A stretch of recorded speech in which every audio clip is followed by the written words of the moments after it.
श्री गणेशाय नमः। श्री गुरु चरण कमलेभ्यो नमः। श्रीमद्भागवत पुराण पुरुषोत्तमाय नमः। ओम अपवित्रः पवित्रो वा सर्वावस्थांगतोऽभिवा यस्मरेत पुण्डरीकाक्षं सभायाभ्यन्तरशुचे पुण्डरीकाक्षः पुनातो पुण्डरीकाक्षः पुनातो पुनातो पुण्डरीकाक्षः हस्तौ प्रक्षाल्य त्राचम्य ओम केशवाय नमः। ओम नारायणाय नमः। ओम माधवाय नमः। हस्तौ प्रक्षाल्य गोविंदाय नमो नमः। हस्ते अक्षतपुष्पाणि गृहीत्वा श्रीमद्भागवत महापुराणस्य ध्यानम् निगमकल्पतरोर्गलितं फलं सुखमुखादमतत्त्वसंयुतं पिबत भागवतं रसमालयं मुहुरहो रसिका भुवि भावुकाः। श्रीमद्भागवत पुराण पुरुषोत्तमाय नमः। ध्यानमास्नार्दे अक्षतपुष्पाणि समर्पयामि गन्धाक्षतपुष्पैः पूजना। श्रीमद्भागवत पुराण पुरुषोत्तमाय नमः। गन्धाक्षतपुष्पाणि समर्पयामि पुष्पं पुष्पमाला माल्यादीनि सुगन्धीनि मालत्यादीनि वै प्रभो मया हृतानि पुष्पाणि पूजार्थं प्रतिगृह्यता। श्रीमद्भागवत पुराण पुरुषोत्तमाय नमः। धूपं दीपं नैवेद्यं च मनसा परकल्पयामि कृताया पूजायाः षाढोळ्यार्थे द्रव्यदक्षिणां समर्पयामि। श्रीमद्भागवत पुराण पुरुषोत्तमाय नमः। वरहापीडं नटवरवपुः कर्णयोः कर्णिकारं बिभ्रदवासः कनककपिशं वैजयन्तीं च माला रन्ध्रानवेणोरधरसुधया पूरयन् गोपवृन्दैर्वृन्दारम्यं स्वपदरमणं प्राविशदगीतकीर्तिः। श्रीमद्भागवत पुराण पुरुषोत्तमाय नमः। व्यासाय विष्णुरूपाय व्यासरूपाय विष्णवे नमो वै ब्रह्मनिधये वासिष्ठाय नमो नमः। व्यासाय नमः। श्रीमद्भागवत पुराण पुरुषोत्तमाय नमः। प्रार्थना पूर्वक नमस्कारान् समर्पयामि। बोलिए श्रीमद्भागवत महापुराण की, व्यास जी महाराज की, सुखदेव जी महाराज की, परीक्षित जी महाराज की, बाबा महाराज की, शंकर भगवान की जय। जय श्री राधे श्याम। नमः पार्वती पते हर हर महादेव।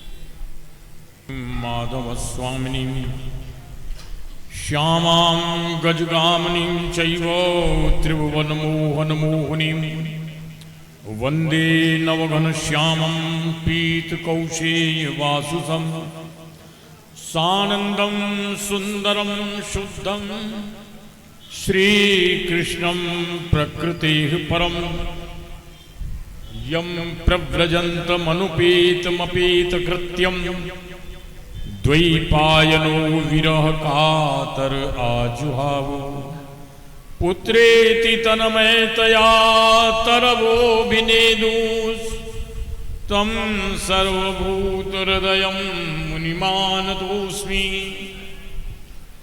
कृष्णं नारायणं वन्दे कृष्णं वन्दे ब्रजप्रियं कृष्णं द्वैपायनं वन्दे कृष्णं वन्दे प्रथासुतम्। यशोदानन्दकुमारं बालकृष्णं नमाम्यहं मुहुर्मुहुः प्रभुर्नन्दकुमारो मे स्वामिनी वृषभानुजा कृतार्थोऽहं कृतार्थोऽहं कृतार्थोऽहं न संशयः।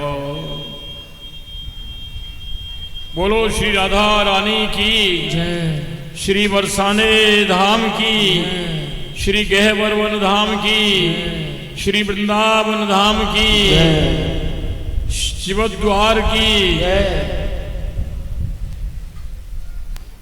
श्रीमद्भागवत महापुराण की, श्री वेदव्यासी महाराज की, श्री सुखदेव जी महाराज की, श्री बाबा महाराज की, श्री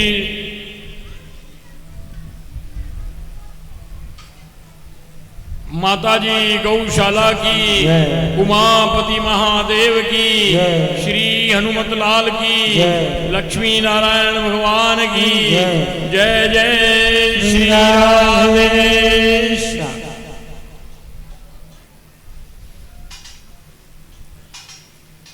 कल के कथा प्रसंग के अनुसार श्री कृष्ण का देवकी वसुदेव के यहाँ मथुरा की जेल में जन्म हुआ और उन्होंने उनकी प्रेरणा से उनको गोकुल में नंद जी के यहाँ पर पहुंचा दिया। सवेरे जब यशोदा मैया को पता लगा उनके पास में एक बड़ा सुंदर बालक, उसको उठा करके कभी दाईं ओर से देखती हैं कभी बाईं ओर से देखती हैं और उनके नेत्रों से प्रेम के कारण से अश्रु बिंदु ऐसे गिरने लगे जैसे मानो लाला के गले में मोतियों का हार डाल दिया। बहुत प्रसन्न हो रही हैं। नंद बाबा के पास में खबर भेजी। नंद बाबा गायों के खिरक में थे, अपने नारायण की सेवा में लगे हुए मानसिक रूप से। दासी ने जाकर के कहा, महाराज आपके लाला हुआ है। बस इतना सुनते ही इतनी प्रसन्नता हुई मानो उनके कान में किसी ने आनंद का समुद्र उड़ेल दिया हो। मन में विचार आया, चलो देखो तो सही लाला का मुख कैसा है। दासी के साथ ही चले आए।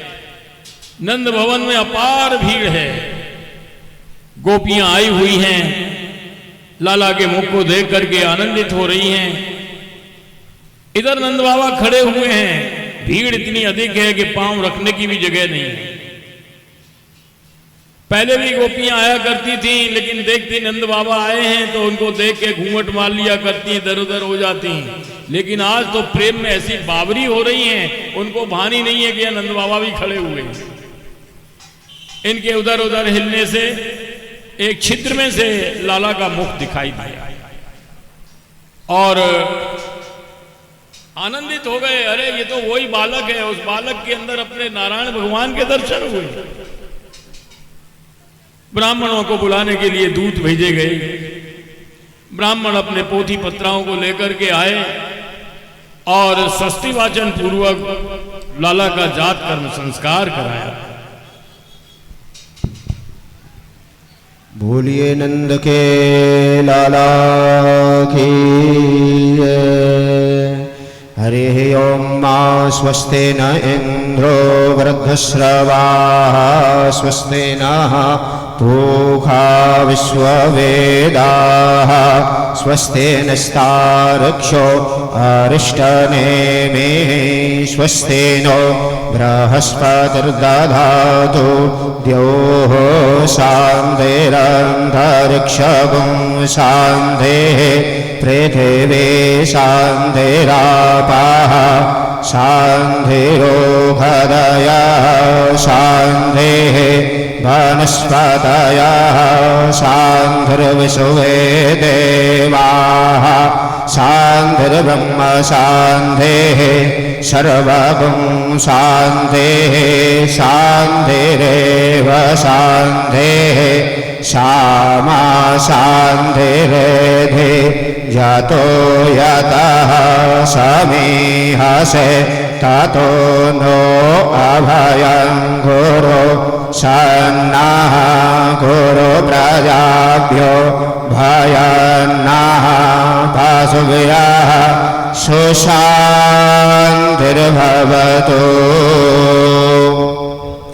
नन्दनन्दनाय नमः यशोदानन्दनाय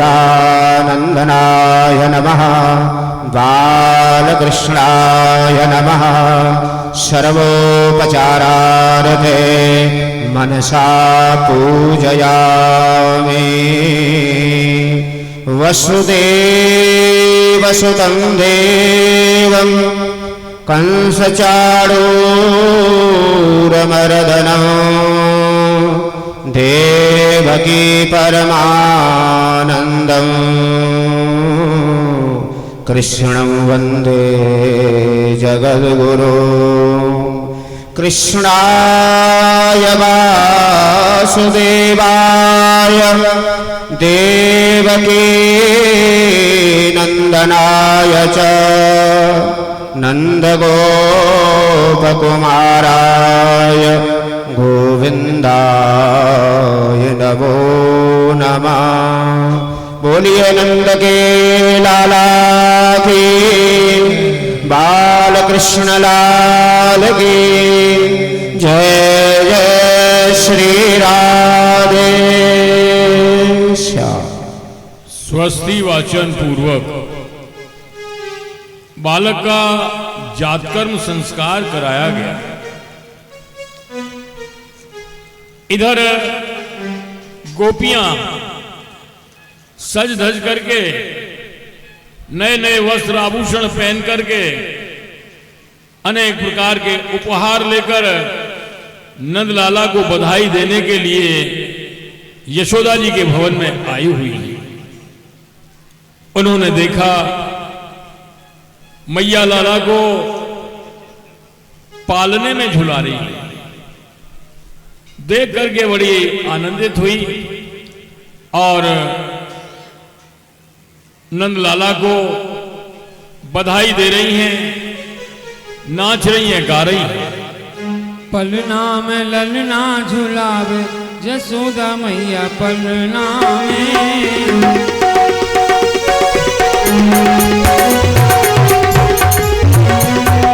पलना में ललना झुलावे यशोदा मैया पलना में। पलना में ललना झुलावे यशोदा मैया पलना में। पलना में ललना झुलावे यशोदा मैया पलना में। पलना में ललना झुलावे यशोदा मैया पलना में।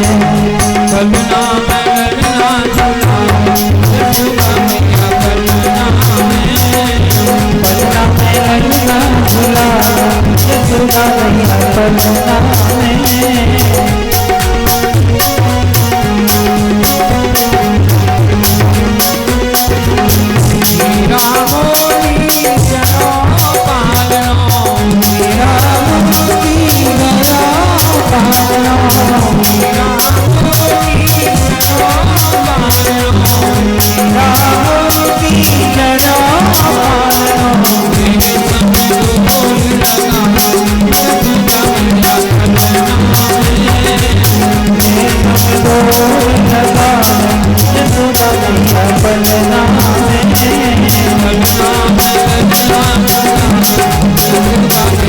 पलना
कब हो लाला गीत सुनावे, कब हो लाला गीत सुनावे, कब हो लाला गीत सुनावे। हंस हंसता है सुनावे जसोदा मैया फलना में, हंस हंसता है खिलावे जसोदा मैया फलना में, फलना में ललना झुलावे जसोदा मैया फलना में, फलना में ललना झुलावे जसोदा मैया फलना में।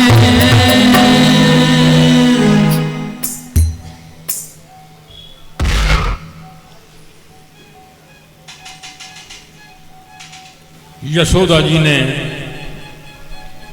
और नंद बाबा ने इतना दान दिया जिसकी कोई सीमा नहीं। सामर्थ्य हो खूब दान करना चाहिए, इससे धन की वृद्धि होती है।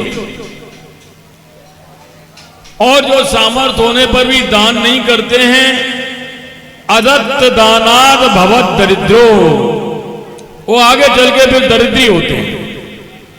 और दरिद्र भावात प्रकरोति पापम, दरिद्री होने से अनेक प्रकार के पाप कर्म करते हैं। और पाप प्रभावात नरकम प्रयाति, पाप कर्म के प्रभाव से उनको नरक यातना भोगनी पड़ती है, नरक जाते हैं।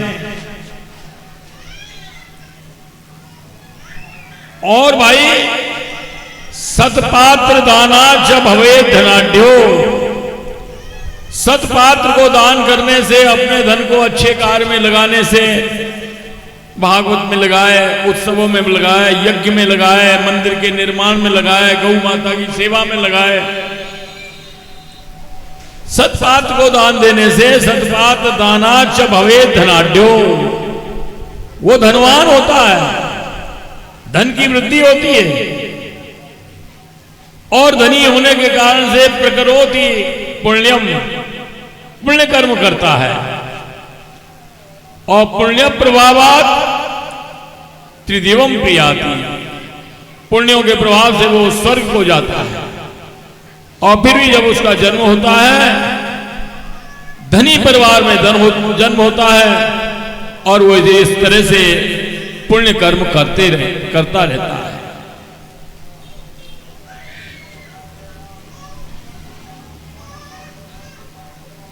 आगे वर्णन कर रहे हैं, इधर गोपियां आई हुई हैं, ग्वाल बाल भी आए हुए हैं, आनंदित हो रहे हैं। गदगदों कीट सी मच रही है नंद भवन में, दूध दही माखन और सबको बड़ा आश्चर्य हो रहा है, प्रसन्न हो रहे हैं। गोपियां आई हुई हैं, नाच रही हैं, गा रही हैं, बधाई दे रही हैं। आज बजे बधाई भोर, ओ भोर, ब्रज में लाला ने जन्म लिया।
हरे गुलाबी पीले घोड़ा धोती पीले छोड़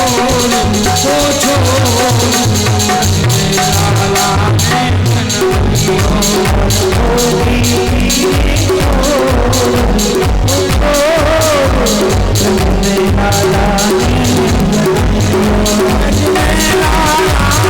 जन्म लियो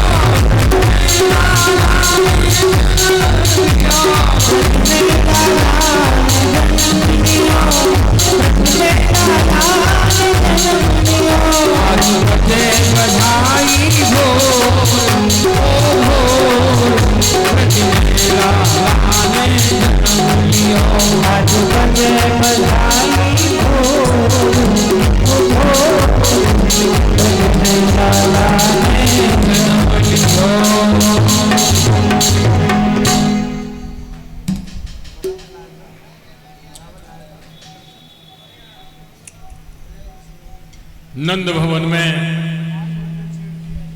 बड़े आनंद हो रहे हैं और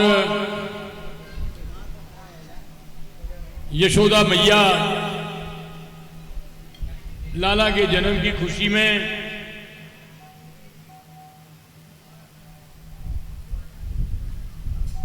लुटा रही हैं, लड़ुआ लुटा रही हैं, पापड़ लुटा रही हैं और सब नाच रही हैं ठुमका दे दे के।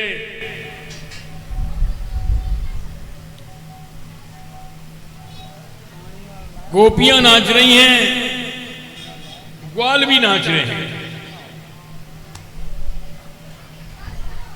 नंद बाबा भी नाच रहे हैं, यशोदा मैया भी नाच रही हैं, भानु बाबा, रानी कीर्ति सब नाच रहे हैं, गैया भी नाच रही है, बछड़ा भी नाच रहे हैं, नादिया भी नाच रहे हैं और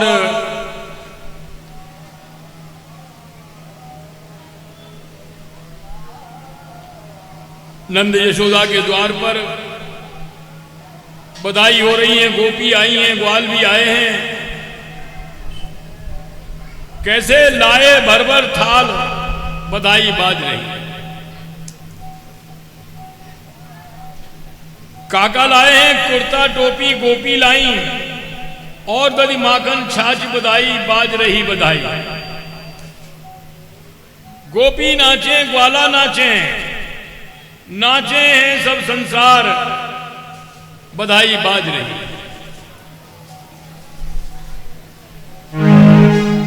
आज नंद द्वारे बाजे बधैया, आज नंद द्वारे बाजे बधैया, बाजे बधैया हो बाजे बधैया, बाजे बधैया हो बाजे बधैया, आज नंद द्वारे बाजे बधैया, आज नंद द्वारे हो बाजे बधैया।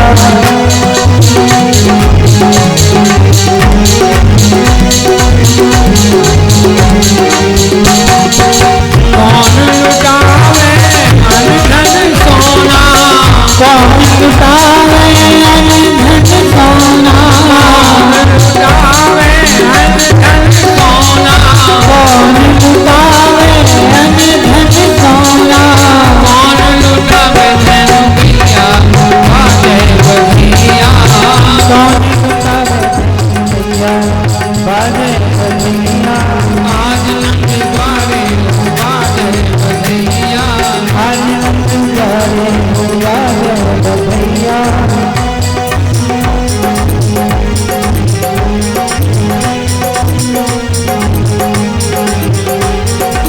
बाबा लुटावे धन धन सोना, बाबा लुटावे धन धन सोना, बाबा लुटावे धन धन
नंदलाला के जन्म को उत्सव है, या में ब्रह्मा शिव आदि भी भाट बन के आए हैं, ढांडिन बन के आए हैं लाला के उत्सव को आनंद लेने के लिए।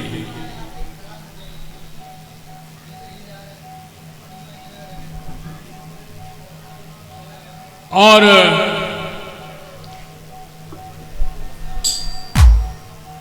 परिचय दे रहे हैं अपनों। ब्रह्मा जी आए वह भाट बन के,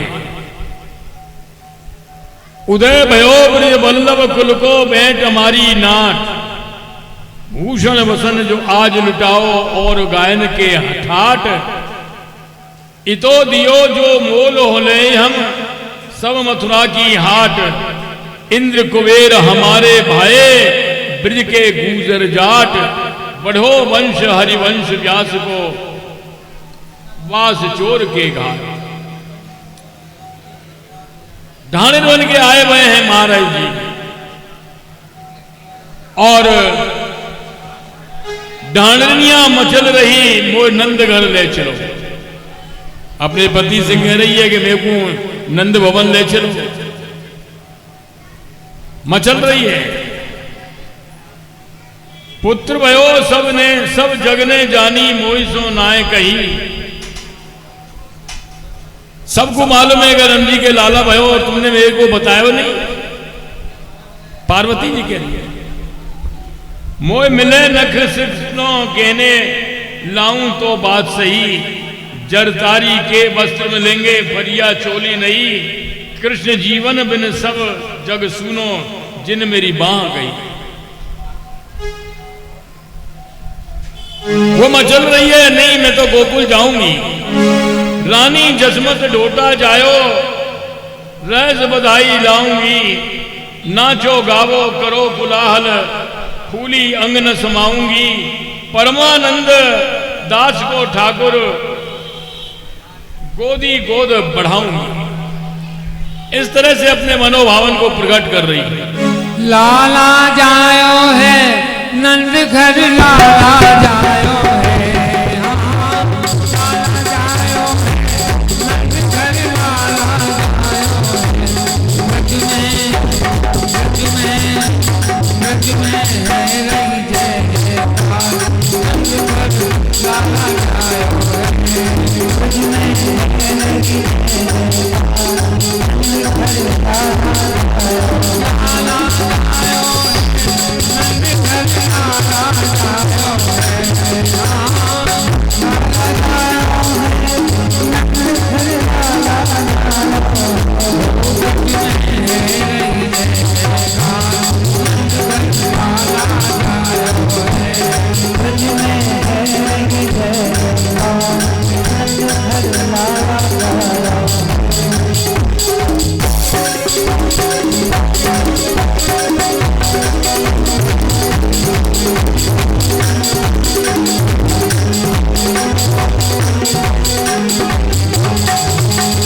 ब्रज चौरासी को तुम भैया, ब्रज चौरासी को तुम भैया, ब्रज चौरासी को तुम भैया, ब्रज चौरासी को तुम भैया। यशोदा भैया, यशोदा भैया, सीता की आयु में सुतरे तो जानो है, हाँ, सीता की आयु में सुतरे तो जानो है।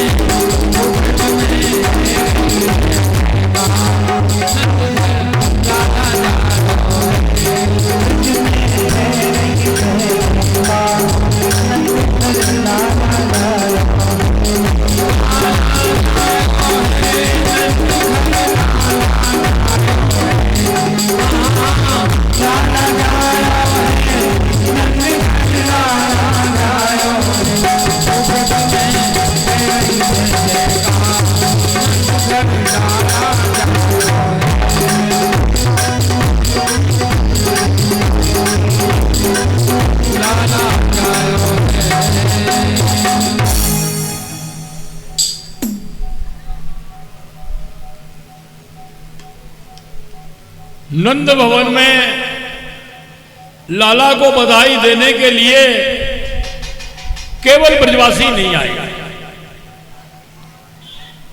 बड़े बड़े देवता वेश बदल बदल के लाला को बधाई देने के लिए आ रहे हैं। बाबा के बधाई सुन आए सब देवगण, जय जय उच्चारे बाजे दुंदुभी ताल की, बड़े जोर से जयकारो लगायो, बोलो नंद के लाला की। कौन कौन देवियां आई? इंद्राणी रुद्राणी ब्रह्माणी आदिले, मंगल के गीत गावे बानी है रसाल की। ये सब बड़ी बड़ी देवियां आ रही हैं और मांगलिक गीत गा रही हैं बड़ी रसमयी वाणी से। नर अरु नार किन्नर बोरे से फिरे, आरती ले उतारे नवीन नंद लाल की। गोकुल को चंद भयो, भक्तन सुख कंद भयो, और नंद के आनंद भयो, जय कन्हैया लाल की। नंद के आनंद भयो,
देवन सुख मूल भयो, भक्तन अनुकूल भयो, सालन उर साल भयो, मूरतिर साल की। ब्रज रखवारो भयो, गोपिन को प्यारो भयो, जसुदा आनंद भयो, शोभानंद भाल की। ब्रज एक लाल भयो, गो संतन पालक भयो, भक्तन सुख ख्याल भयो, भयो नीम कंस की। असुर निकंद भयो, देवन पुरंद भयो, और नंद के आनंद भयो, जय कन्हैया लाल की।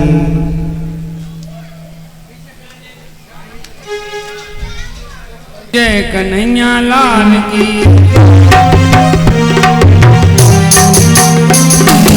नंद के आनंद भयो, जय कन्हैया लाल की। अति पंडित जी को पास छोड़ा कैया ब्याही हाल की। पंडित जी को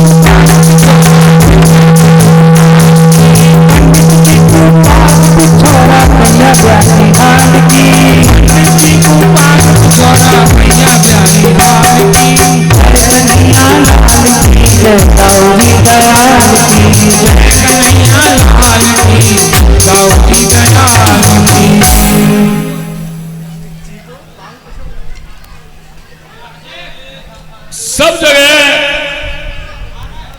हर व्यक्ति भगवान की कृपा चाहे, लेकिन ब्रजभूमि ऐसी है जहां भगवान को आशीर्वाद दियो जा रहे हो। मोतिन के चौक पूरे कंचन कलश धरे, बंधनवार द्वारे पे दूब धरी हाल की, गुनी जन गान करे मुनि जन ध्यान धरे, सपने हूं में न पावे मूरत गोपाल की। प्रेमी कहे जसदा पालने झुलावे ताय, मोतिन की माल करे पगनग ढाल की। चिरजीवो नंदरानी कोट बरस तेरोस, आशीर्वाद दे रही है गोपियां। चिरजीवो नंदरानी कोटि बरस तेरोस, तो और नंद के आनंद भयो, जय कन्हैया लाल की।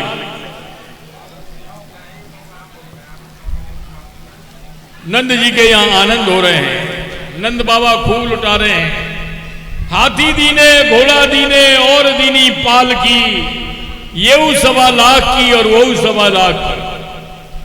ग्वालन को हाथी घोड़ा बूढ़ेन को पाल की, नंद के आनंद भयो जय कन्हैया लाल की। इजा तरह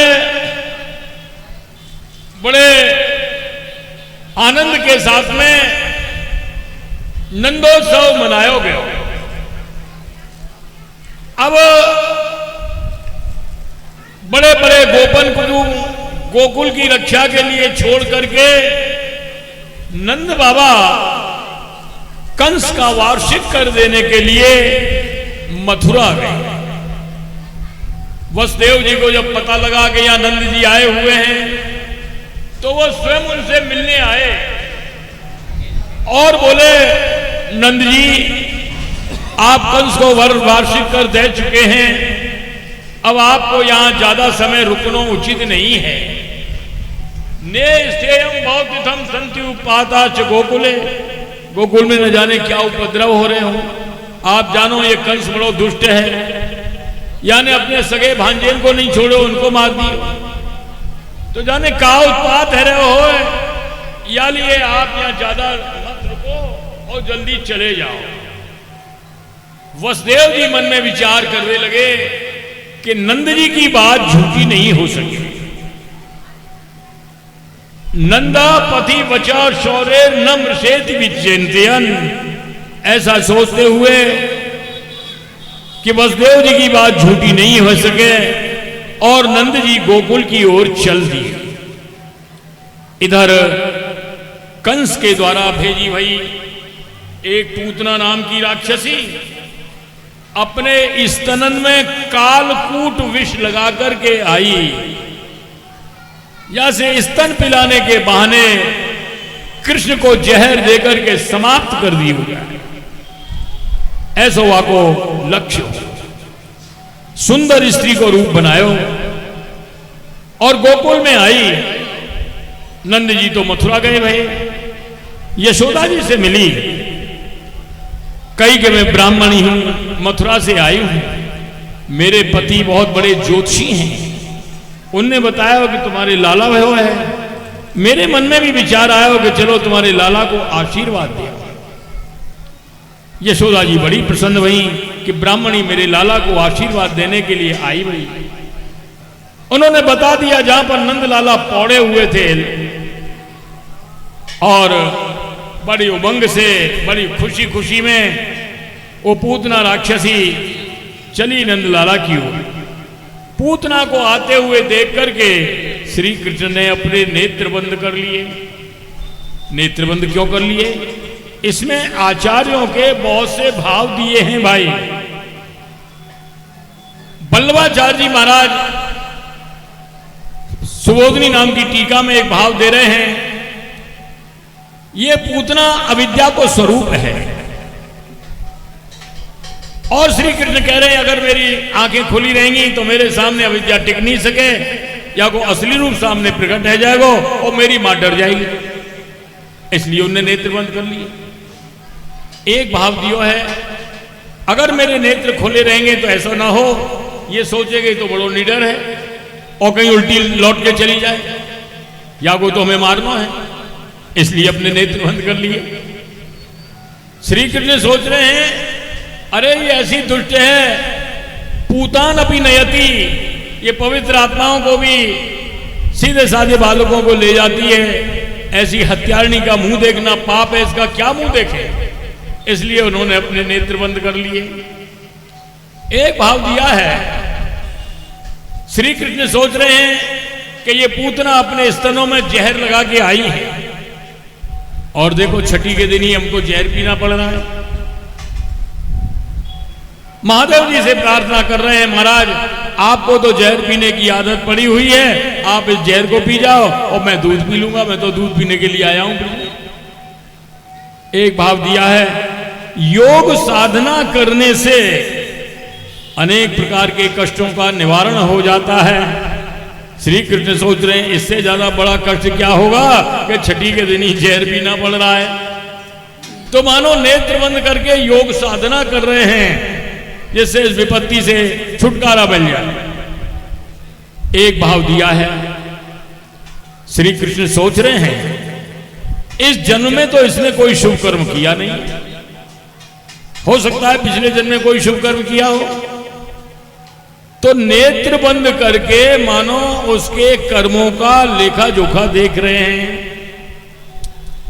तो चराचरात्मा सन्मीलिते क्षण, चराचर जगत की आत्मा जो श्री कृष्ण हैं, उन्होंने पूतना को आते हुए देख करके अपने नेत्र बंद कर लिए और वो उनके इस प्रच्छिन्न तेज को समझ नहीं सकी। पास में आकर के तस्मिन स्तनम दुर्जरवीर्य कुलबलम घोरांक मादा शिशोर ददावथ, अपने गोद में ले लिया कृष्ण को और उसके मुंह में अपना स्तन दे दिया जिसमें जहर लगा हुआ था, कालकूट विष।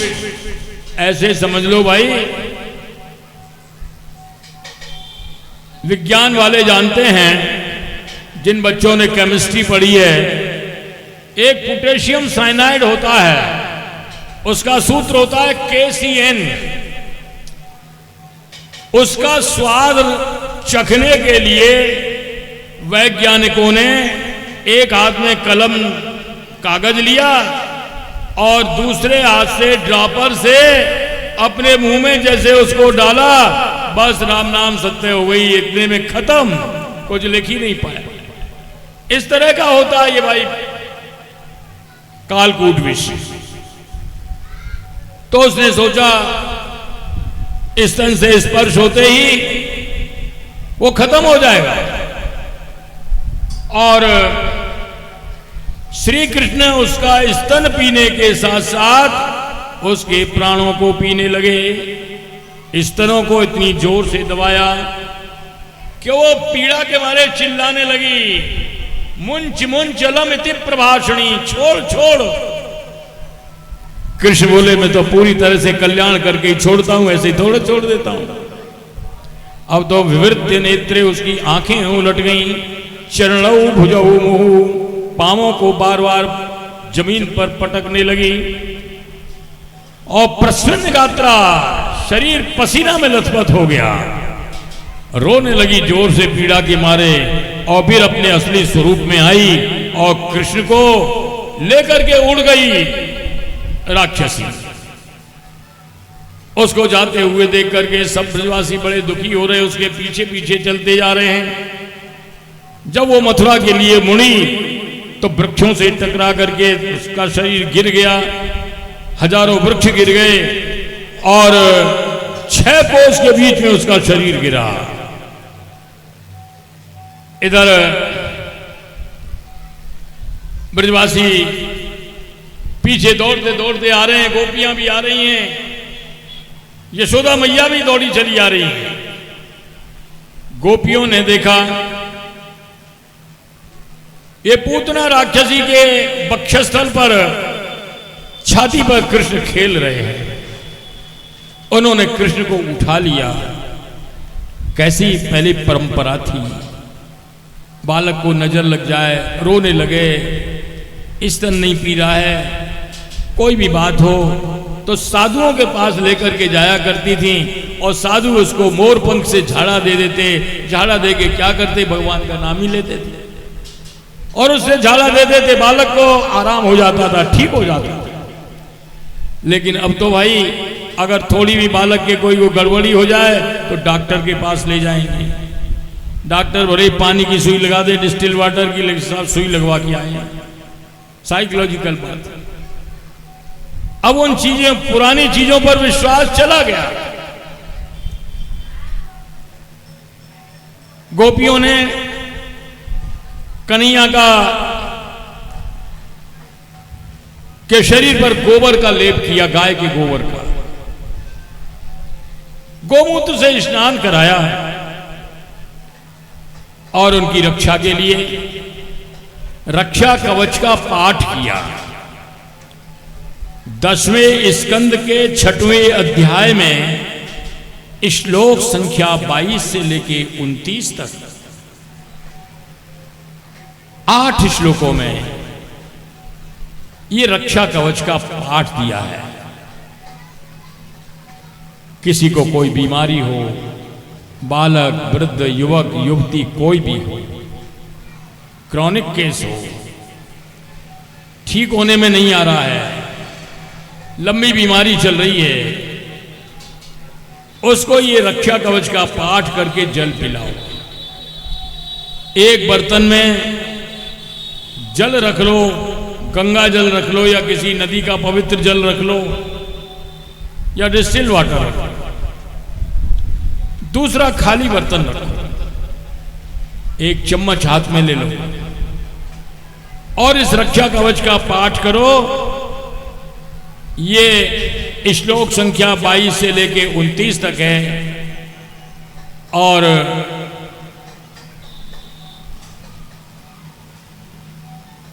जब एक पाठ हो जाए, खाली बर्तन में उस चम्मच से डाल दो। दूसरी बार फिर पाठ करो, चम्मच में जल ले लो और 2 पाठ हो जाए, झट उसमें खाली बर्तन में डाल दो। और इस तरह से 108 बार पाठ कर लो भाई। 2-2.5 घंटे का समय लगेगा, ज्यादा समय नहीं लगेगा। और उसके अंदर डाल दो ये, और उसमें से 2 चम्मच 3 चम्मच उनको पिला दो बीमार को। जब वो बीतने लगे फिर उसमें पानी डाल दो। पानी खत्म नहीं होना चाहिए, पिलाते रहो। प्यास लगी है, 1 गिलास भी पिला दो, फिर 1 गिलास उसमें डाल दो, खत्म नहीं हो तो निश्चित रूप से भाई उसको आराम मिलेगा और अंतिम समय में भगवान की याद भी उसको आएगी, मानव जीवन सफल हो जाएगा। तो ये 10वें स्कंद के 6वें अध्याय में श्लोक संख्या 22 से लेके 29 तक ये रक्षा कवच दिया हुआ है। संस्कृत में नहीं पढ़ सकते हो, हिंदी में इसका अर्थ पढ़ लो। भागवत एक हिंदी में भी आती है और एक ऐसी भी भागवत है जो कि एक श्लोक लिखा हुआ है, श्लोक के नीचे उसका अर्थ लिखा हुआ है। श्लोक नहीं पढ़ सकते हो, उसका अर्थ पढ़ लो। ये पूतना आखिर कौन थी जिसको इतना सौभाग्य मिला? श्री कृष्ण स्तन पीते पीते उसके प्राणों को पी गए और उसको माता की गति प्रदान की। हत्यारणी पूतना को मां की गति दे रहे हैं। कृष्ण कैसे दयालु है? ऐसा क्यों हुआ? उसने क्या पुण्य किया था? ये कौन थी पूतना? कल हमने आपको सुनाया था राजा बलि का प्रसंग। बलि के यहां पर भगवान वामन रूप बना करके गए थे, बड़ा सुंदर छोटा सा रूप। वामन भगवान को देख करके बलि की पुत्री थी रत्नमाला, वो देख करके बहुत प्रलोभित हुई। उसके कोई लड़का नहीं था। सोचने लगी वामन भगवान को देख करके, मेरा ऐसा पुत्र होता तो मैं उसको स्तन पिलाता। मन में सोचा उसने। भगवान तो अंतर्यामी है, उसके मन की बात जान गए और मन ही मन उसको आश्वासन दिया, तू चिंता मत कर, तेरा मनोरथ पूरा हो। जब बलि ने 3 पग भूमि देने का संकल्प कर दिया तो भगवान ने संकल्प होते ही विराट रूप धारण कर लिया। एक चरण से सारी पृथ्वी को नाप लिया, दूसरे चरण से सारी स्वर्ग आदि को नाप लिया और उसको वरुण पाश में बांध दिया और बोले तुमने 3 पग भूमि देने का संकल्प किया था, देखो एक चरण में हम सारी पृथ्वी को नाप चुके हैं, दूसरे चरण में स्वर्ग आदि को, और अब तृतीयम उपकल्पय, और तीसरे चरण की अब तुम व्यवस्था करो। जो संकल्प करने के बाद में संकल्पित वस्तु को नहीं देता है तो उसको नरक यातना भोगनी पड़ती है। अब तुम्हारे पास देने के लिए कुछ है नहीं, तुम नरक यातना के लिए तैयार हो जाओ। बलि ने कहा महाराज, संपत्ति से ज्यादा मूल्यवान संपत्ति वाले का शरीर होता है।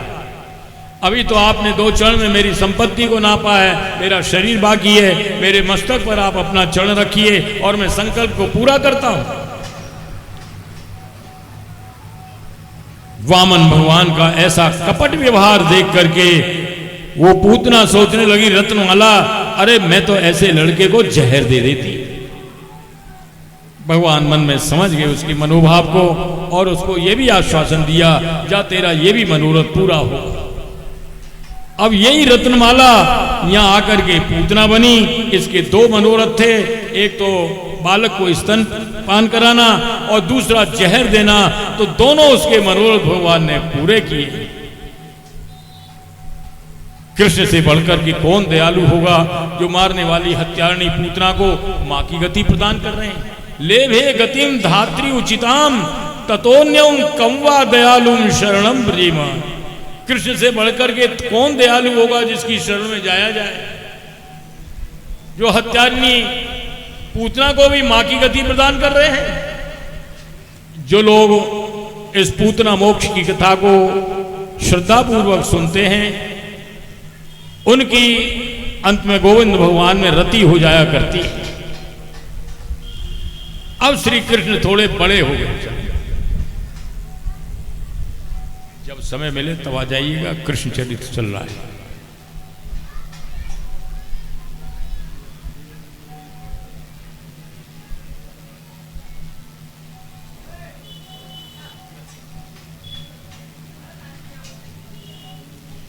अब कन्हैया जी 3 महीने के हो गए हैं।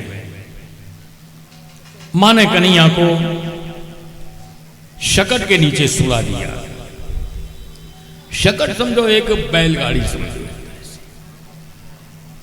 छोटी बैलगाड़ी, उसके नीचे सुला करके मां अपने घर के काम में लगी। थोड़ी देर के बाद में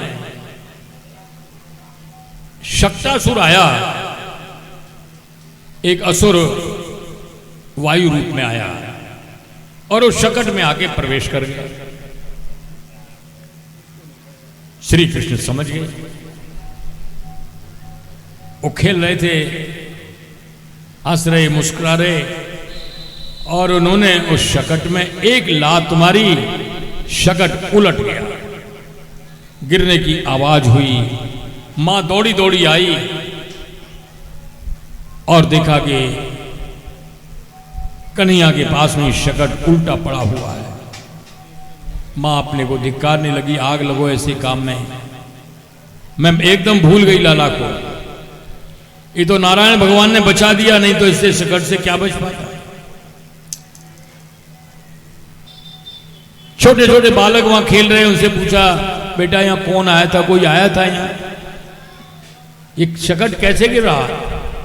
बोले मैया ये तेरे लाला नहीं गिरायो, ये रुदतानेन पादेना क्षिप्तमें तन्न संशया। अरे मैया कन्हैया रो रहे हो, और रोते रोते यानी एक लात मारी शकट में, शकट उलट गए हो। मैया को बालकों की बात पर विश्वास नहीं हुआ। मेरा छोटा सा लाला और इतने बड़े शकट को कैसे उलट सकता है, यह बात नहीं हो सकती। अब ग्रहों का प्रकोप समझ करके ब्राह्मणों को बुला करके स्वस्ति वाचन पाठ कराया, गृह शांति के लिए पाठ कराया और फिर उनको भोजन कराया, दक्षिणा देकर के विदा किया। एक बार की बात है, मैया अपने कन्हैया को गोद में बैठाल करके स्तन पिला रही। लाला को तृप्ति नहीं हो रही है स्तन पीते पीते। कृष्ण जानते हैं अब क्या होने वाला है, तृणावर्त नाम का असुर आने वाला है और मां उतारेगी नहीं, संकट में पड़ जाएगी। तो कन्हैया ने अपना भार बढ़ाना शुरू किया। मां अपने बेटे के भार को सह नहीं पाई और उसने उतार के नीचे धरती में बैठा दिया। थोड़ी देर बाद में तृणावर्त राक्षस आंधी तूफान के रूप में आया, चारों ओर अंधकार होने लगा, भभूड़ा उड़ रहा है, कुछ दिखाई नहीं दे रहा है। कृष्ण को भी उड़ा ले गया, कुछ दिखाई नहीं दे रहा किसी को भी। काफी ऊंचाई तक गया और जब वो मथुरा की ओर मुड़ा, कन्हैया ने उसका गला पकड़ लिया। अब तो हुच्च हुच्च करे, बोले छोड़ छोड़। कृष्ण बोले छोड़ने का क्या काम, जब तक मैं पूरी तरह से कल्याण नहीं कर लेता तब तक मैं नहीं छोड़। धड़ाम से नीचे गिर गया, समाप्त हो गया। उसके अंजर वंजर अंग इधर उधर फैल गए, टूट टूट के बाल बाल एकदम दौड़े दौड़े चले आ रहे हैं। रास्ते में देखा एक असुर पड़ा हुआ है, मरा हुआ, और उसकी छाती पर कन्हैया खेल रहे हैं। कन्हैया को गोद में उठा लिया और कहने लगे, अरे देखो ये दुष्ट अपने पाप से अपने आप मारा गया।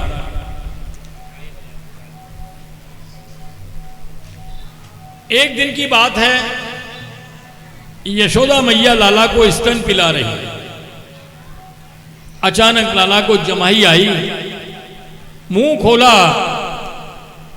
तो लाला के मुंह में सारे विश्व का दर्शन हुआ। मां देख करके घबरा गई, मेरे लाला के मुंह में ये अलाय बलाय कहां से आ गई। और साविक विश्वम सहसा राजन संजात वे पथु, उसका शरीर कांपने लगा।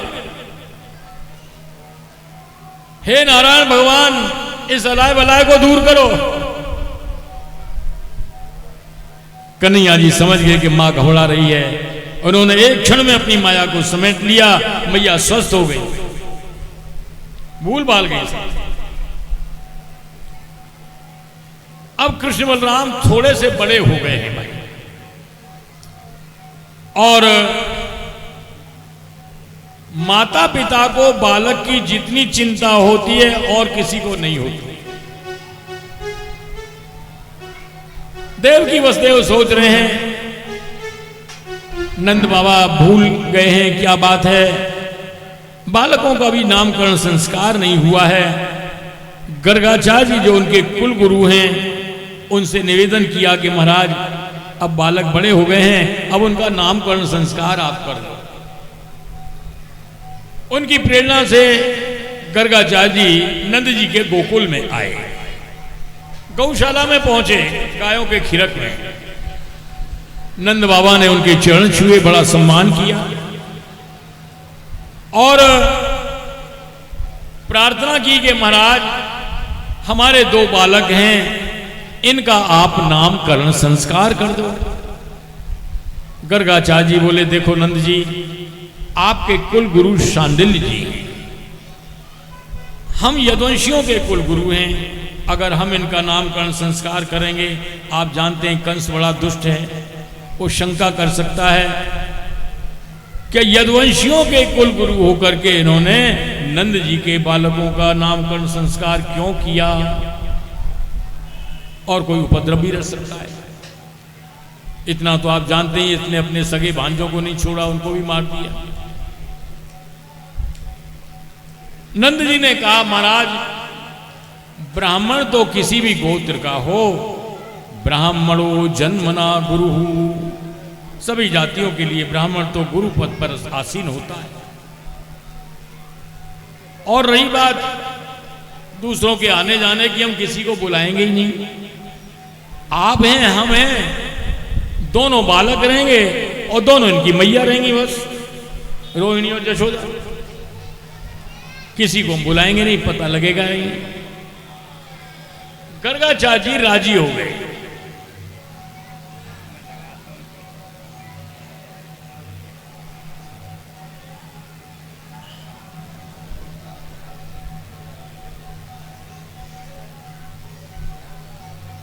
रोहिणी जी वसुदेव जी की पत्नी है। उन्होंने यशोदा से कहा, यशोदा ये जो महाराज आए हैं ना, ये त्रिकालदर्शी हैं, वर्तमान भूत भविष्य तीनों काल की जानने वाले हैं।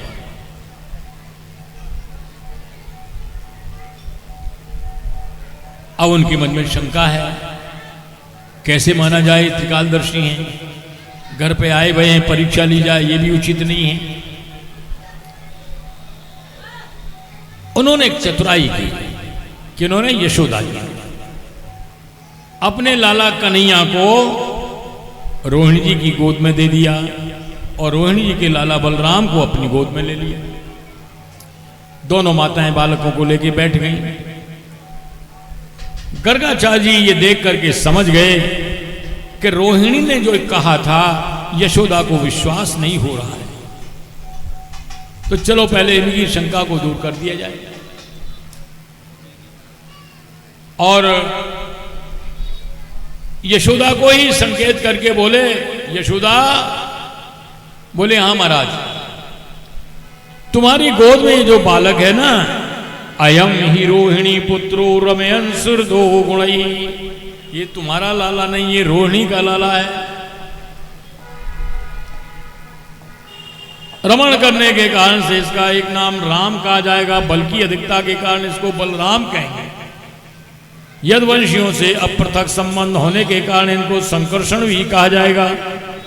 ये नहीं बताया कि योग माया ने देवकी के गर्भ से इस बालक को निकाल के रोहिणी के गर्भ में स्थापित कर दिया था। ये रहस्य की बातें नहीं बताई। अब कहने लगे, अब कृष्ण की ओर इशारा किया,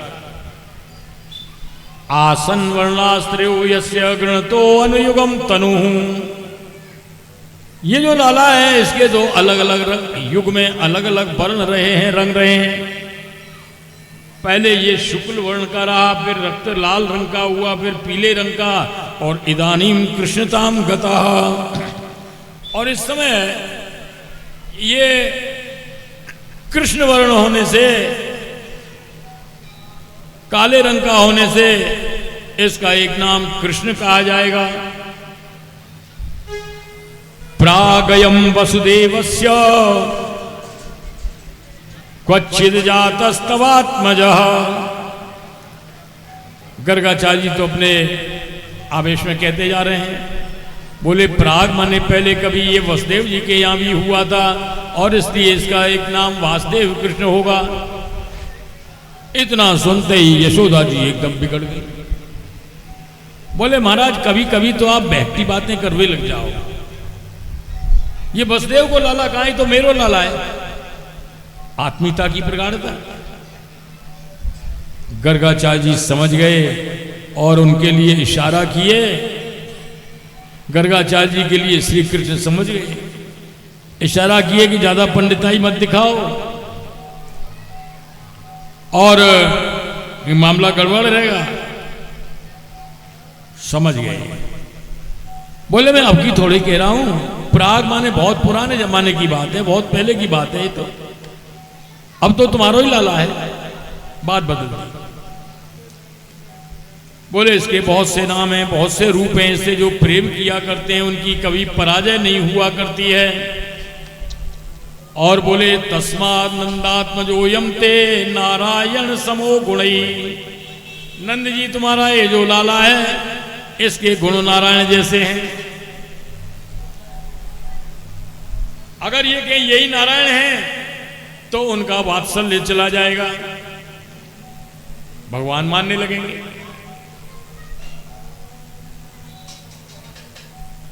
गर्गाचार्य जी ने नामकरण संस्कार किया, उन्होंने खीर पूड़ी वगैरह बनाई, उनको भोजन कराया बड़े प्रेम से और दक्षिणा देके विदा किया। कृष्ण बलराम अब थोड़े से बड़े हो गए।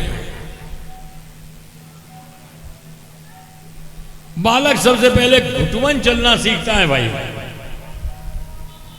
मां उनके पांवों में पैजनी बांध दिया करती थी और वो सरकते जाते पाम को बजाते, पैजनी बजा करती बड़े आनंदित होते थे और इस तरह से आगे बढ़ते जा रहे हैं घुटवन घुटवन। मेरो लाला घुटवन डोलेरी मैया जसुदा के अंगना। मेरो लाला घुटवन डोलेरी मैया जसुदा के अंगना। लाला घुटवन डोलेरी मैया जसुदा के अंगना। मैया जसुदा के अंगना। मैया जसुदा के अंगना। मैया जसुदा के अंगना। मैया जसुदा के अंगना। मैया जसुदा के अंगना। लाला घुटवन डोलेरी मैया जसुदा के अंगना। मैया जसुदा के अंगना। मैया जसुदा के अंगना। मैया जसुदा के अंगना। मैया अरे मेरो लाला घुटवन डोले मैया जसुदा के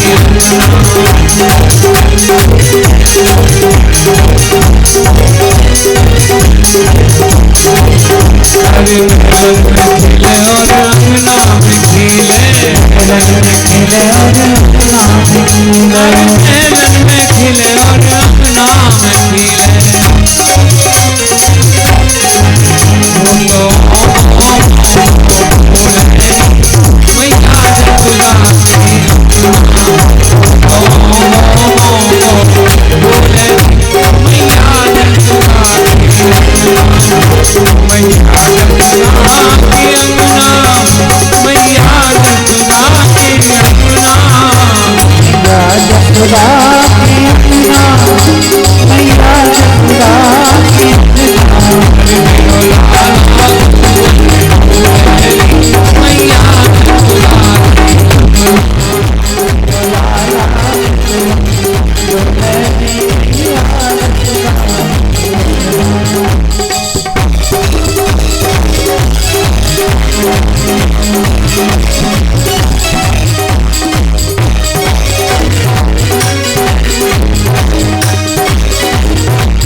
अब कन्हैया जी थोड़े बड़े हो गए, गोपियों के घर जाने लगे। वो देख करके बड़ी आनंदित हुआ करती थी। एक दिन श्री कृष्ण अपनी मां से बोले, मैया तू मेरे लिए जो मेवा पकवान दिया करती है मेरे को बिल्कुल अच्छे नहीं लगते। मैया बोली, बेटा तेरे को जो अच्छा लगे सो तू बता। कृष्ण कह रहे हैं, मैया री मोए माखन भावे, जो मेवा पकवान कहते तू मोहे नहीं रुचि आवे। मेवा पकवान तो मैया मेरे को बिल्कुल अच्छे नहीं लगे, मेरे को तो माखन अच्छा लगे। ब्रज युवती एक पाछे ठाड़ी सुनत श्याम की बात। एक ब्रज गोपी पास में खड़ी हुई श्याम सुंदर की इन मीठी मीठी बातों को सुन रही और मन में सोच रही है, क्या ऐसा शुभ अवसर कभी मुझे भी मिलेगा जो मैं अपने घर में कृष्ण को माखन खाते हुए देखूं। कृष्ण तो सबके मन की जानते हैं और ब्रज में आए इसीलिए। अगले दिन इस गोपी के घर में चले गए। उसने माखन को निकाल के रख रखा था, दरवाजे के पीछे छिप गई थी। कृष्ण ने पहले देखा यहां तो कोई नहीं दिखाई दे रहा है और फिर उस रखे हुए माखन को अरोगने लगे, यानी खाने लगे। माखन खाने के बाद में हाथ पहुंच करके वहां से चल दिए। गोपी देख करके बड़ी आनंदित हो रही थी, लेकिन जब कृष्ण चले गए तो सोच रही है, थोड़ी देर तो नेत्रों को सुख मिला और अब कृष्ण चले गए, चलो मैया के पास चल और वहीं पर अब कृष्ण का दर्शन होगा। बोले ऐसे नहीं चलेंगे। मैया भी सोचे रही कि थाली डोलती है, क्या बात है ये, जब देखो जब कोई बहाना बना के मेरे लाला के पास में ही आती रहती है। तो उन्होंने सोचा कि आज चल करके लाला की शिकायत करेंगे। दूसरी बोली, अरे तैने अगर शिकायत की और मैया ने डांट दिया तो फिर कन्हैया ने आना छोड़ दिया इतना भी, तो ये खट्टी छाछ से भी जाएंगे। अब आ तो जाता है कम से कम कन्हैया। बोले नहीं, मैं तो शिकायत करूंगी। गोपियां आई हुई हैं मैया के पास में शिकायत करने के लिए और सुखदेव जी महाराज इस लीला को देख रहे हैं जो लिख रहे हैं। क्या देख रहे हैं? गोपियां कह रही हैं, अरे मैया हम तुम्हारे लाला से बहुत दुखी हैं। क्यों, क्या किया मेरे लाला ने? बत्सान मुंचन, अरे मैया ये बछड़ों को खोल दिया करता है। अरे बछड़ों को खोलता है, तुम्हारा काम ही तो करता है, इसकी भी तुम शिकायत कर रही हो। बोले क्वचित असमय, जब हम पानी भरने चली जाती हैं, गोबर थापने चली जाती हैं, बाहर चली जाती हैं, तब पीछे से खोल देता है। और जब हम दूध दोहने के लिए बैठती हैं तो ठन ठन पाल मदन पाल, क्योंकि तो पहले पी चुके होते हैं। अच्छा ऐसी बातें तो डांट दिया करो। गोपियां कह रही हैं, अरे मैया सच बात तो यह है, जब हम इसके ऊपर क्रोध करती हैं तो क्रोश संजात हासा। ए मैया ऐसा मंद मंद मुस्कुराता है, इसकी मुस्कुराहट को देख करके हमारा सारा गुस्सा ही चला जाता है। बोले फिर अब शिकायत करने क्यों आई हो? तो जाओ। गोपियां सोच रही तो हमारी बात उल्टी पड़ गई। बोले मैया हम ये बताने आई हैं, अब तुम्हारा लाला चोरी करना सीख गया है। बोले काहे की चोरी करता है? दूध दही माखन जो मिल जाए सो चुरा लेता है। यशोदा जी ने कहा, तुम बाबरी हो रही हो। नंद बाबा के यहां 9 लाख गाय हैं, तुम्हारा जितना नुकसान करे 1 मटका 2 मटका 4 मटका मेरे यहां से ले जाओ, मेरे यहां क्या कमी। और फिर तुम ही लाला को अपने हाथ से खिला दिया करो, तो काय को वो बर्तन वगैरह फोड़े। बोले मैया हम तो चाहती तो हैं, हम भी खुद उसको खिलाना चाहती हैं, लेकिन कहता है कि नहीं नहीं ये तो बासी माखन है। मेरी मैया तो मेरे लिए ताजी माखन निकाल के देती है। और चोर के खाने में और ही कुछ स्वाद आता है। कृष्ण कह रहे हैं और इतना होशियार है कि पहले दही लेगा, फिर इसके ऊपर से दूध लेगा। बोले तुम संभाल के रखा करो, ऊंचे बांध दो। बोले तो भी कोई ना कोई ऐसी अकल निकाल लेता है, हम इसको छीके पर रख देती हैं, तो भी जाकर के उसमें अब सफल हो जाता है।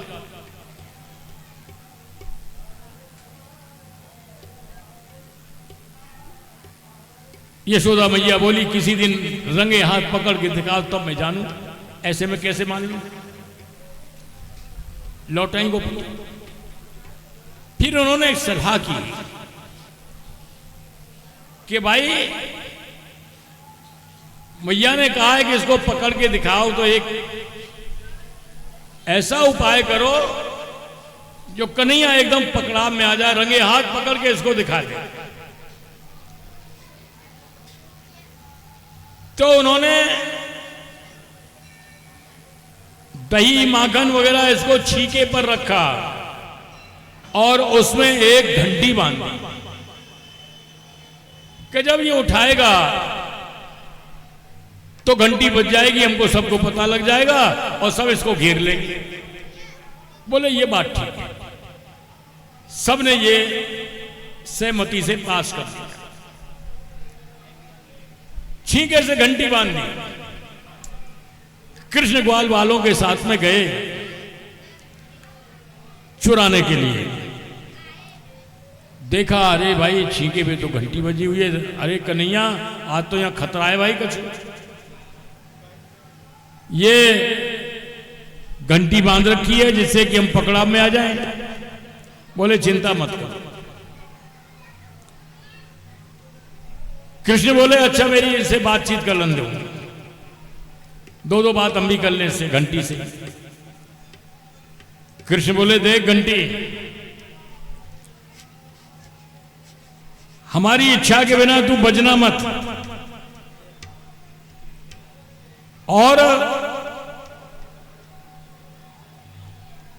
हमारे अनुशासन की पालना करना, हमारी बात मानना। बोले ठीक है महाराज।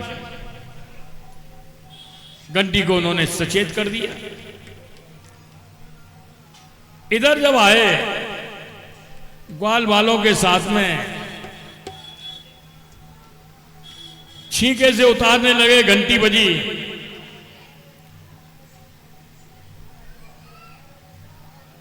गोपियां एकदम इकट्ठी हो गईं और इन सब ग्वाल वालों को पकड़ लिया। कृष्ण भी पकड़ाव में आ गए। बोले देखो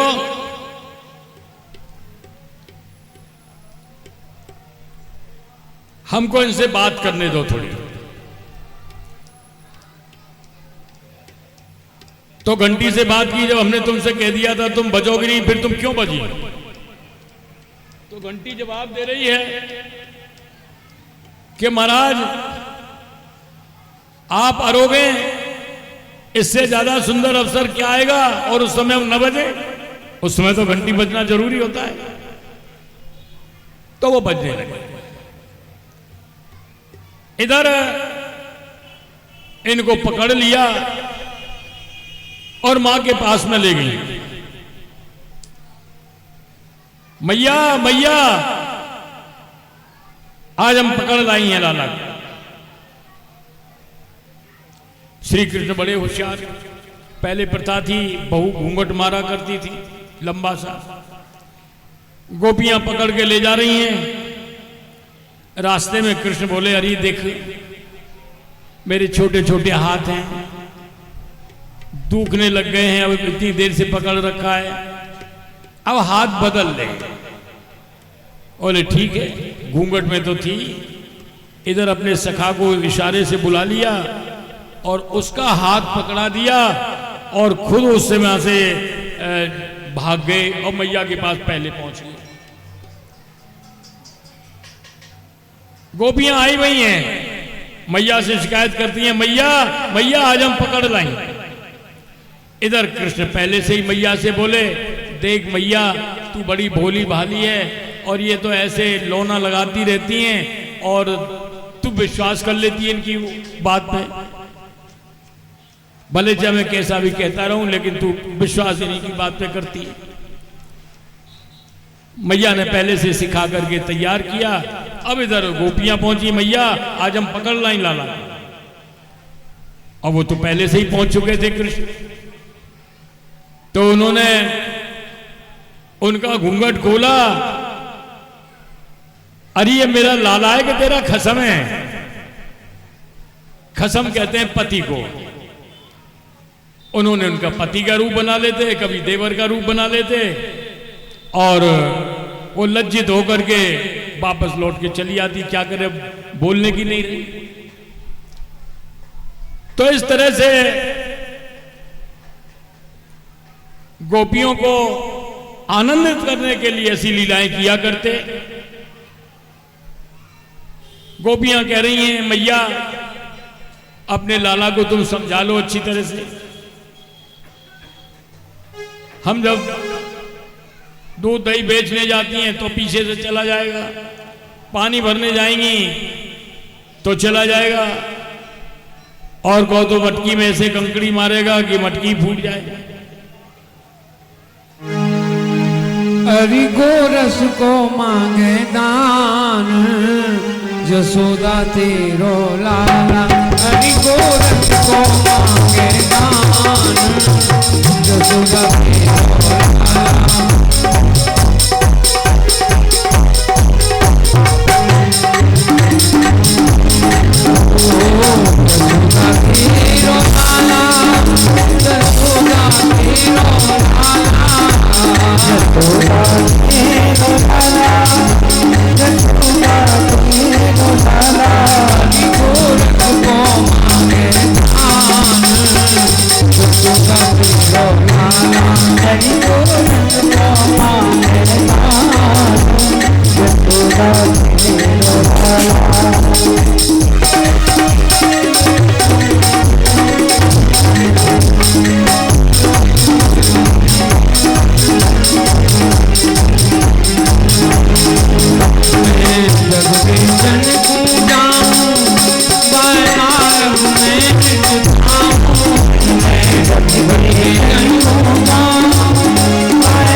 सब जाने अपनी यशोदा तेरो लाला यशोदा तेरो लाला यशोदा तेरो लाला यशोदा तेरो लाला यशोदा तेरो लाला रस को मांगे यशोदा तेरो लाला हरि को रस को मांगे यशोदा तेरो लाला।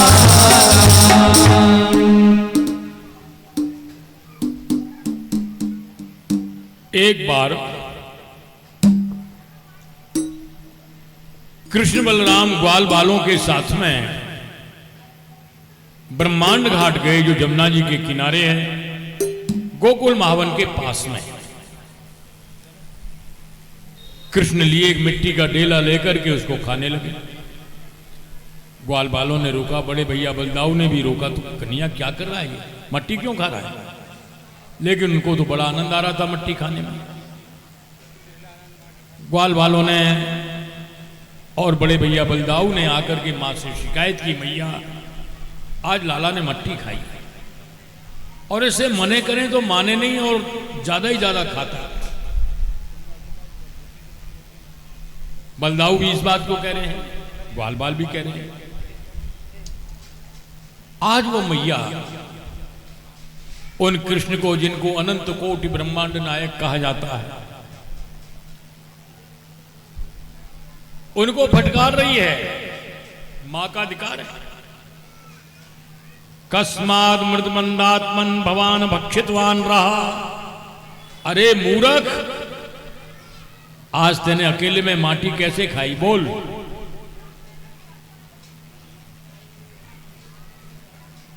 ये तेरे संग के सब ग्वाल बाल कह रहे हैं, सब छोरा कह रहे हैं, और तेरो बड़ो भैया बलदाऊ भी यह बातें कह रहे हुए।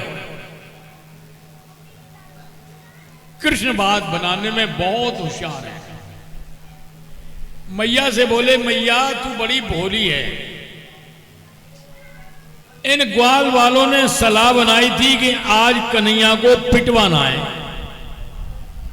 बड़े भैया बलदाऊ भी इनमें मिल गए। एक बात सोच मैया, अगर मैंने मट्टी खाई है तो मैंने मुंह में ही तो खाई होगी। मेरे मुंह को खोल के देख ले, अगर तेरे को थोड़ी भी मट्टी मिल जाए तो तू जो चोर का करे तो तू मेरा कर ले। मां का दिमाग ऐसा बदल दिया एकदम, लेकिन मां भी ये नहीं दिखा रही है कि मेरे को इनकी बात पे विश्वास नहीं। अच्छी बात है, तू खोल के मुंह दिखा। जैसे ही श्री कृष्ण ने अपना मुंह खोला है, सात अतदृशे विश्वम जगत स्तास्तुम चौखम दिशा। कन्हैया के छोटे से मुंह के अंदर सारे विश्व का दर्शन हो रहा है। नदियां भी हैं, पर्वत भी हैं, समुद्र भी है, तारेगण भी हैं, सब दिखाई दे रहा है। मां घबरा गई, मेरे लाला के मुंह में ये अलाय बलाय कहां से आ गई। हे नारायण भगवान, इसकी अलाय बलाय को दूर करो। भगवान ने एक क्षण में अपनी माया को समेट लिया। मां स्वस्थ हो गई। राजा परीक्षित बोले कि महाराज, कृष्ण पैदा हुए थे देवकी वसुदेव के यहां पर मथुरा में। इनकी बाल लीलाओं का सुख देवकी वसुदेव को मिलना चाहिए था, और उनको न मिल करके नंद यशोदा को इसका जो सुख मिला, इसका कारण क्या है? सुखदेव जी बोले, देखो, पहले देवकी वसुदेव ने बड़ी भगवान की आराधना की, भगवान प्रसन्न हो गए, बोले वरदान मांग लो। तो इन्होंने कहा कि आपके जैसा हमारा पुत्र हो जाए, तो उनके यहां पुत्र रूप में हो गए कृष्ण। नंद यशोदा ने भी पहले जन्म में बड़ी तपस्या की थी, भगवान प्रसन्न हो गए, बोले तुम भी वरदान मांग लो। इन्होंने ये भी स्वार्थ नहीं रखा कि आपके जैसा हमारा पुत्र हो, तो क्या मांगा था? भक्ति स्यात् परमा लोके ययान्यो दुर्गतिम तरेत। बोले हमको भक्ति यानी भज धातु सेवायाम, ऐसी कृपा करो कि हम सेवा करते रहे। और भाई देखो, मां जितनी बेटे की सेवा कर सकती है, उतनी सेवा तो पत्नी अपने पति की नहीं कर सकती। पत्नी सेवा करेगी तो उसमें कुछ ना कुछ स्वार्थ छिपा रहेगा, कुछ लेने की कामना होगी। लेकिन मां बेटे की जो सेवा करती है वो बिल्कुल निस्वार्थ रहती है। एक ही लक्ष्य रहता है, लाला प्रसन्न रहे, लाला सुखी रहे। इसके अलावा मां और कोई दूसरी चीज चाहती नहीं। कहने का भाव यह है कि जितनी निष्कामता रखेंगे, भगवान से कामना करेंगे, वो कामना की पूर्ति तो कर देते हैं भगवान है। लेकिन जितने निष्काम बनोगे उतना भगवान की लीलाओं का रस मिलेगा। कामना की पूर्ति हो जाएगी लेकिन लीला का आश्वासन नहीं मिल पाएगा। देन चहे करतार जाए, सुख सो तो रही में टरे नहीं टारे।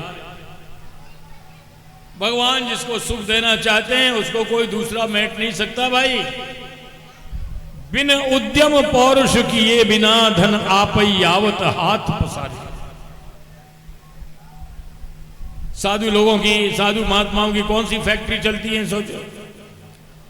लेकिन अपने आप धन आता है कि हमको सेवा में ले लो, हमको सेवा में ले लो। देव कहें अपनी अपना विद के प्रपंच जात न विचारे। बेटा भयो वसुदेव के धाम और दुंद विभाजत नंद के द्वारे। श्री कृष्ण पैदा हो रहे हैं देव की वसुदेव के यहां पर, लेकिन नंद के आनंद तो गोकुल में ही हो रहे हैं। बोलो नंद के लाला की।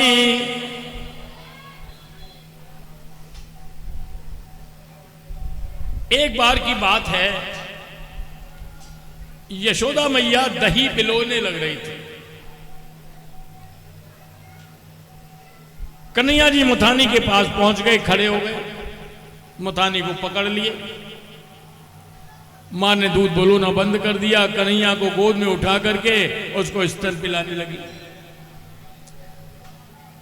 स्तन पीते जा रहे हैं और बड़े आनंदित हो रहे हैं। बोले मैया एक बात बता, तेरे को सबसे प्यारी चीज क्या लगती है? मैया बोले बेटा सबसे प्यारा तो ये, तेरे से ज्यादा प्यारी चीज क्या होगी? फिर स्तन पीने लग गए। अचानक क्या हुआ, रसोई में दूध उफनने लगा। मैया उफनते हुए दूध को देख करके कन्हैया को गोद में से उतार दिया। ये वो अतृप्त ही थे, स्तन पी रहे थे, उतार करके वो दूध को उतारने चली गई। कृष्ण सोच रहे अभी तो कह रही थी कि सबसे प्यारा तो ये, और अब दूध भी मेरे से प्यारा हो गया। और वहां पर थोड़ी देर काम में भी लग गई। इधर कृष्ण ने क्या किया, पीछे से जितने बर्तन रखे हुए थे माट मटका, दूध दही माखन भी था उनमें, उनको पत्थर लेकर के उनको फोड़ फाड़ दिया। दूध दही बहने लगा। बंदरों को और ग्वाल वालों को इशारे से बुला लिया, उनकी पंगत कराने लग गए।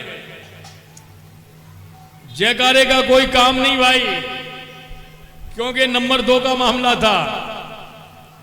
और उलूखल को लेकर के, ओखली को, और दूर ले जाके उसको उल्टा खड़ा करके उस पर खड़े हो गए। मैया देख रहे, मैया तो नहीं रही। इधर मैया आई, उसने आके क्या देखा, भग्नम विलोक्य सुसतस्य कर्ण तज्जास तम चापि न तत्र पश्यति।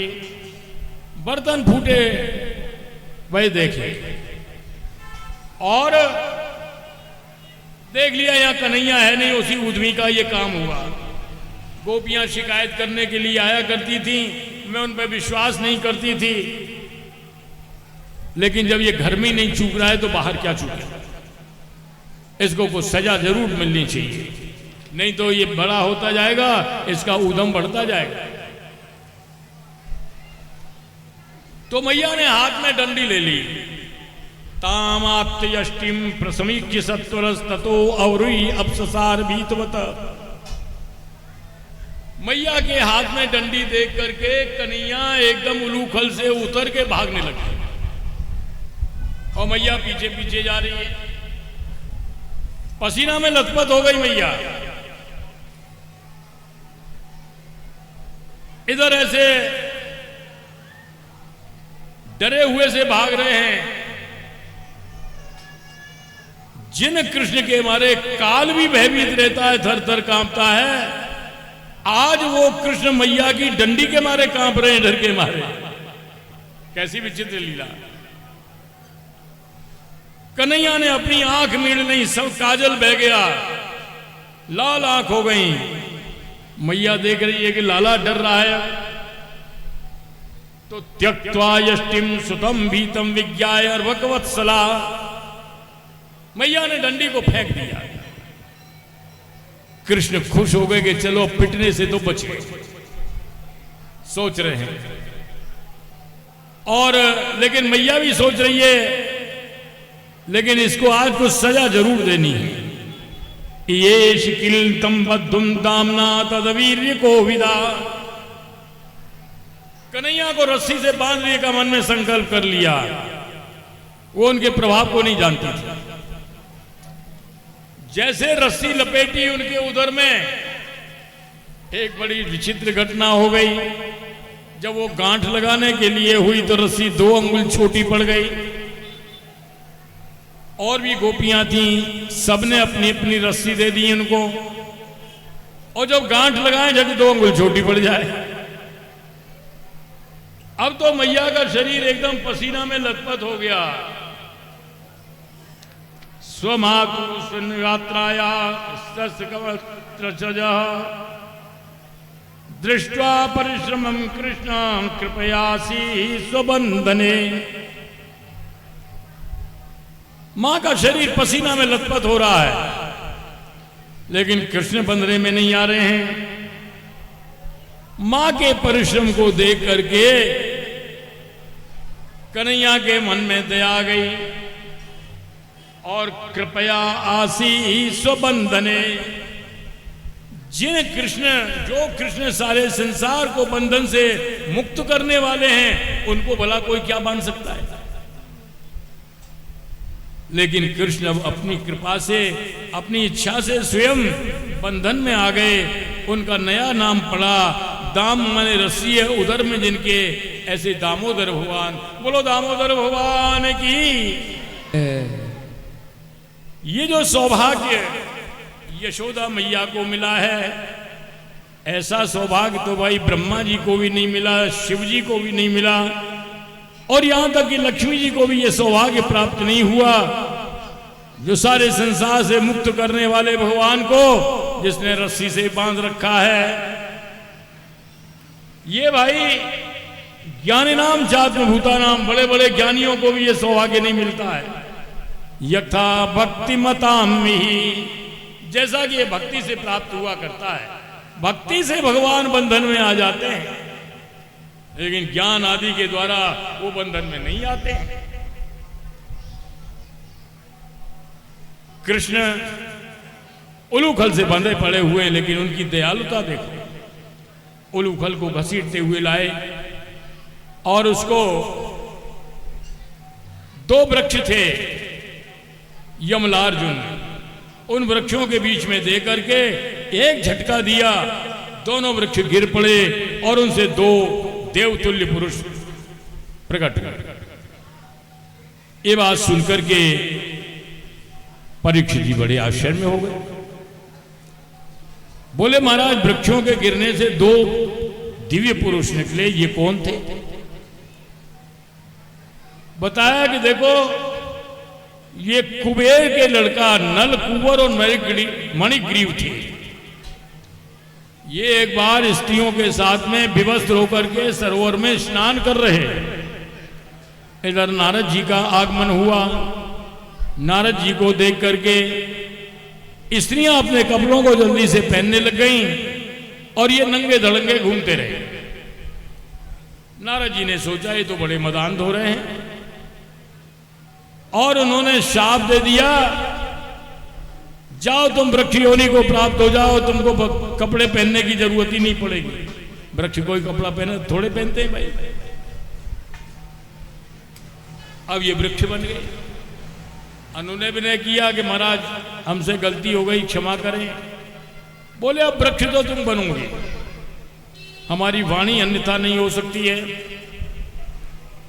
लेकिन वैवस्वत मनवंतर में भगवान श्री कृष्ण की तुम्हारे ऊपर कृपा हो जाएगी और तुम इस वृक्ष योनि से छूट जाओगे।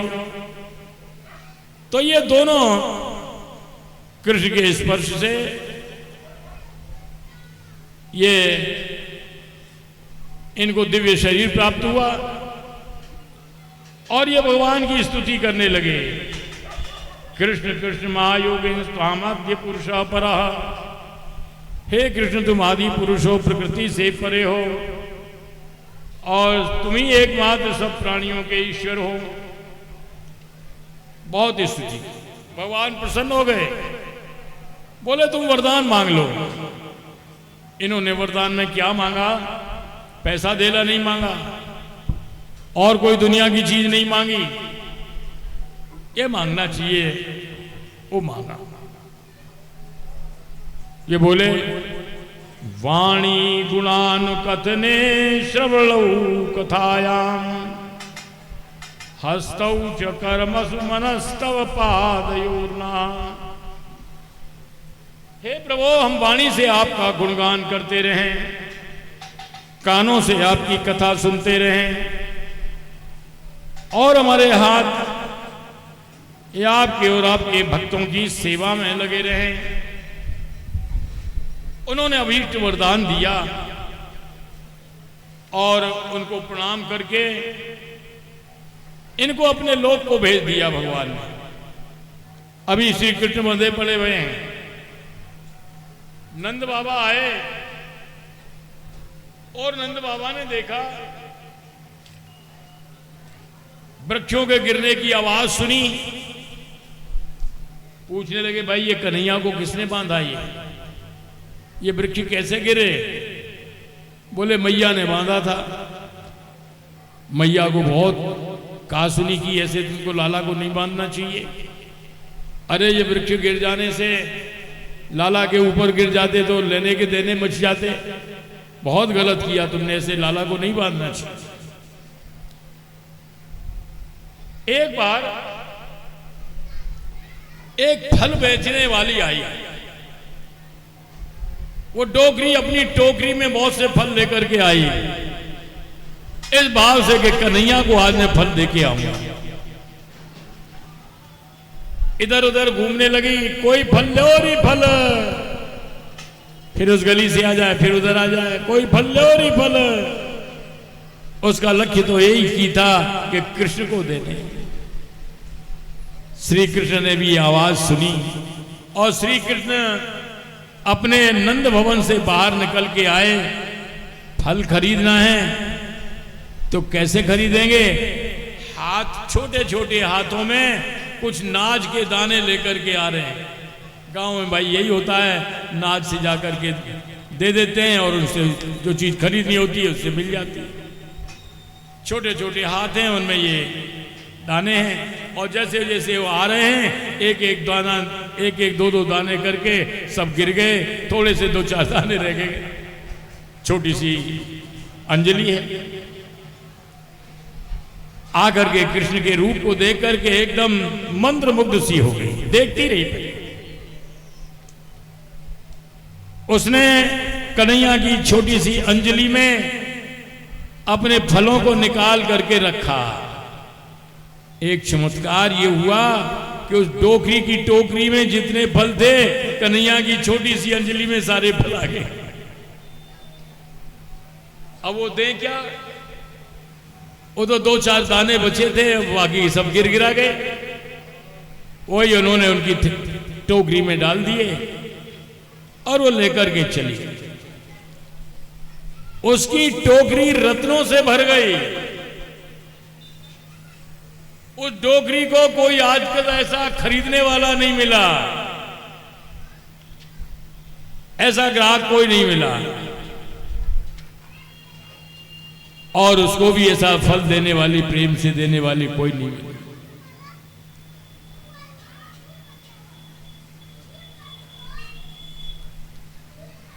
इधर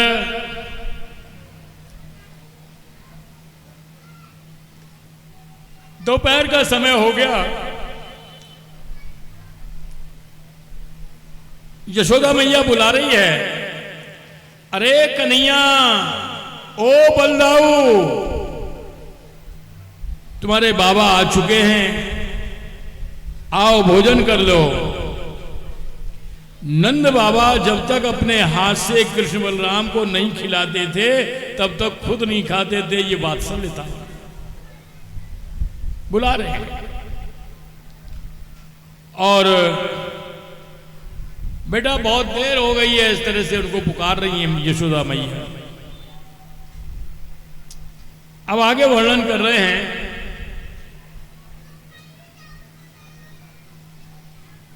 बड़े बड़े गोपों ने विचार विमर्श करके ये निर्णय लिया कि भाई अब गोकुल में अनेकों असुरों का आना जाना हो रहा है। देखो, पहले पूतना आई, फिर उसके बाद में शक्टासुर आया, तृणावर्त आया, ऐसे असुरों का आना जाना लगा हुआ है। अच्छा ये है कि गोकुल को छोड़ करके अपने गोधन को लेकर के हम लोग वृंदावन चले। सबने इस बात का अनुमोदन किया और सब लोग अपने गोधन को लेकर के वृंदावन में आ गए। यहां पर कृष्ण बलराम दोनों भाई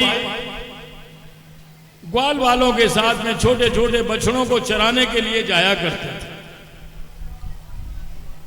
एक बार एक असुर बछड़े का रूप बना करके आ गया। श्री कृष्ण समझ गए, उन्होंने अपने बड़े भैया बलदाऊ को दिखाया, दर्शन बलदेवाय शनई मुग्ध इवासत। बोले भैया ये असुर है, इशारा किया उसको और कृष्ण ने उसके पांव पकड़ करके जोर से घुमा करके पेड़ में दे मारा और उसके प्राण पखेरु उड़ गए, समाप्त हो गया। बोलो कन्हैया लाल की। एक बार एक बकासुर नाम का असुर बगले का रूप बना करके आया भाई, और आकर के कृष्ण को निगल गया। कृष्ण उसके उदर में पहुंच गए, लेकिन अग्नि स्वरूप हो गए वहां पर। उसका पेट जलने लग गया। उसने जल्दी से उगल दिया कृष्ण को और ये सोचा अब अपनी चोंच से मार मार के इसको खत्म कर दूंगा। अब जैसे ही वो अपनी चोंच को खोले, श्री कृष्ण ने पकड़ करके उसको चीर दिया, 2 टुकड़े कर दिए, समाप्त हो गया। बोलो कन्हैया लाल की।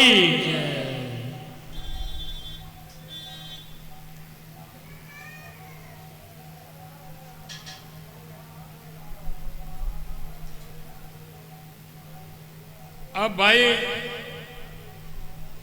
12 बज गए हैं और आगे की लीला अब पीछे करेंगे। एक और कह दें,